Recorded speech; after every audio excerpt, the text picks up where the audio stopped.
दोस्तों, यदि आपने छठ पूजा में यह कार्य कर लिया, ये उपाय कर लिया, तो आपको दुनिया की कोई भी ताकत करोड़पति बनने से नहीं रोक पाएगी। हम भी यह कार्य ज़रूर करते हैं और छठ पूजा में, छठ व्रत में ये गलती कभी मत करना। दोस्तों, छठ पूजा में छठी मैया को यह 3 चीज़ कभी मत चढ़ाना। भूल कर भी ऐसी छठ पूजा कभी मत करना, घोर पाप लगता है और व्रत टूट जाता है। छठी मैया क्रोधित हो जाती हैं।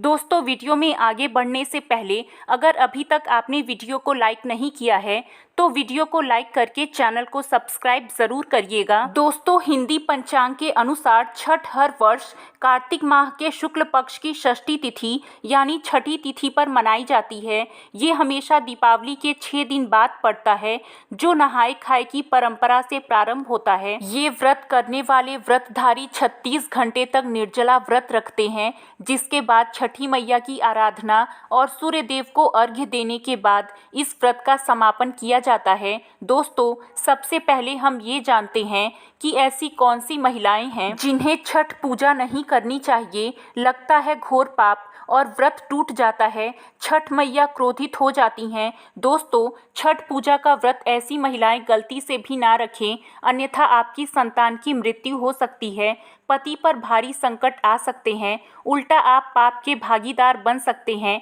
ऐसी महिलाएं छठ पूजा से दूर रहें। दोस्तों, कार्तिक माह की षष्ठी को छठ मनाई जाती है। छठ के दिन पूजी जाने वाली षष्ठी को बिहार में आसान भाषा में छठी मैया कहकर पुकारते हैं।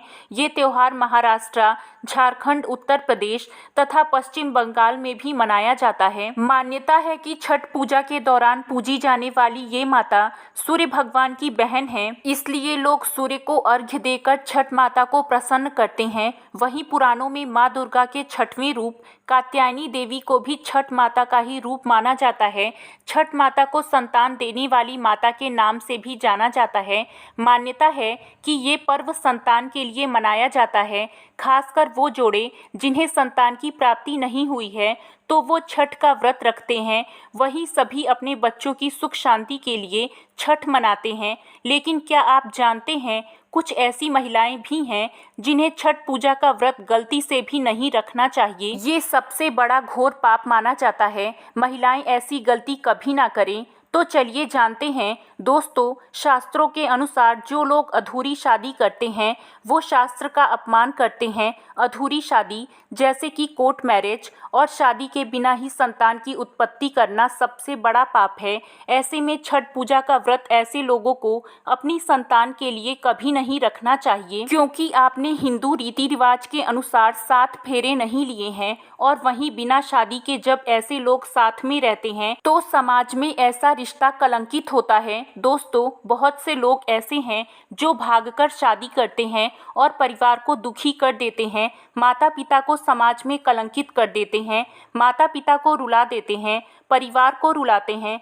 समाज को बदनाम करते हैं। ऐसे लोग पूरे जनजीवन समस्त संसार के लिए शापित हैं। दोस्तों, परिवार को रुलाकर हमेशा रिश्ते व्यर्थ ही होते हैं, रिश्ते जुड़ते नहीं हैं। इसलिए जो लोग भागकर शादी करते हैं और कोर्ट मैरिज कर लेते हैं, 7 फेरे नहीं लेते हैं, हिंदू रीति रिवाज के साथ शादी नहीं करते हैं, विवाह नहीं करते हैं, तो उनके लिए ये व्रत उचित नहीं है। 7 फेरे का मतलब है आपने अग्निदेव का आशीर्वाद लिया, 33 कोटि देवी देवता का आशीर्वाद लिया, माता पिता का आशीर्वाद लिया, परिवार का आशीर्वाद लिया, समाज को सम्मान दिया। मतलब अब आप पूज्य योग्य हैं, आप भगवान की सेवा कर सकते हैं, आप कोई भी व्रत कर सकते हैं। यदि जिस स्त्री को हल्दी ना लगा हो, जिस पुरुष को हल्दी ना लगी हो, ऐसा विवाह भी अशुभ होता है। शादी में हल्दी अवश्य लगाना चाहिए, तभी आप व्रत आदि रख सकते हैं, पूजा पाठ कर सकते हैं, किसी भी मांगलिक कार्य में आप शामिल हो सकते हैं। इसलिए ऐसी स्त्री किसी भी धार्मिक कार्य में तभी सफल और शामिल हो सकती है जब वह अग्नि के 7 फेरे ले ले। ऐसी शादी को ही शास्त्रों में सर्वश्रेष्ठ माना जाता है। ऐसे में अगर आपकी अधूरी शादी है तो आप छठ पूजा कभी ना करें। आपके ऐसा करने से छठी मैया का अपमान माना जाएगा और आपको पाप लग सकता है। दोस्तों, शास्त्रों के अनुसार इस व्रत को सच्चे मन से रखना चाहिए। अगर कोई महिला बेमन से इस व्रत को रखती है तो उसके पति या संतान की मृत्यु या उन पर कष्ट आ सकते हैं। इसलिए सच्ची श्रद्धा के साथ छठ पूजा का व्रत रखना चाहिए। इस व्रत के सफल होने से संतान सुख की प्राप्ति होती है, संतान को कष्ट कभी नहीं आते हैं। छठी मैया करती हैं रक्षा, घर परिवार होता है खुशहाल। जो लोग छठ पूजा करते हैं तो छठी माता उनके इर्द गिर्द, उनके घर के आसपास घूमती रहती हैं, उनकी रक्षा करती हैं, उनकी संतानों की रक्षा करती हैं। जो बांझ महिलाएं हैं उन्हें संतान सुख की प्राप्ति देती हैं,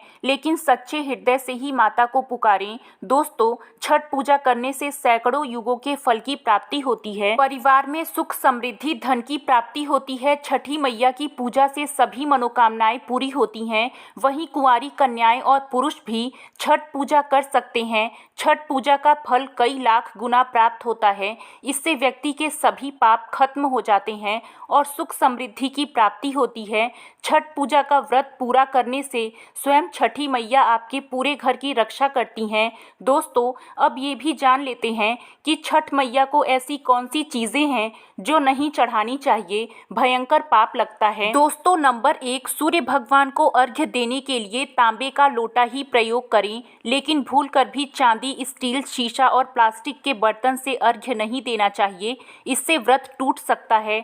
नंबर 2, व्रत के दौरान घर में कभी भी मांसाहार ना बनाएं और ना ही परिवार में किसी को खाने दें। जो लोग इस दिन लहसुन प्याज का खाना बनाते हैं और खाते हैं तो उन्हें छठी मैया उल्टा बर्बाद कर देती हैं। इस दिन छठी मैया को भोग बनता है, तो घर में यदि आपके परिवार में किसी ने व्रत रखा है तो आप भी लहसुन प्याज का इस्तेमाल ना करें। आप किसी और दिन खा सकते हैं, लेकिन मांस, मदिरा, लहसुन प्याज आदि ना खाएं। मान लीजिए छठ व्रत आपकी बहन ने रखा है और आप दूर भी रहते हैं, तब भी आप लहसुन प्याज ना खाएं, नहीं तो उनका व्रत टूट सकता है। साथ ही साथ व्रत के दौरान घर में मदिरा, धूम्रपान भी नहीं करना चाहिए। नंबर 3, छठी मैया का प्रसाद बहुत ही शुद्धता के साथ बनाया जाता है। उनका प्रसाद हमेशा ऐसे चूल्हे पर बनाएं जिसे ताजी लेपा गया हो। यदि गैस पर बना रहे हैं तो गैस स्टोव को अच्छी तरह से धो लें। पहले से बने चूल्हे पर कभी प्रसाद ना बनाएं, इसके लिए नए चूल्हे पर ही बनाएं। नंबर 4, सूर्य को अर्घ्य देने से पहले कभी भी भोजन ग्रहण ना करें, घोर पाप लगेगा। व्रतधारी लोगों को पहले और दूसरे दिन सूर्य को जल देने के बाद ही भोजन करना चाहिए। नंबर 5, घर में पूजा के दौरान जूठे बर्तन और गंदे कपड़ों का ढेर बिल्कुल भी नहीं होना चाहिए। इससे छठी मैया क्रोधित हो जाती हैं और व्रत टूट जाता है। छठी मैया को साफ सफाई बहुत पसंद है।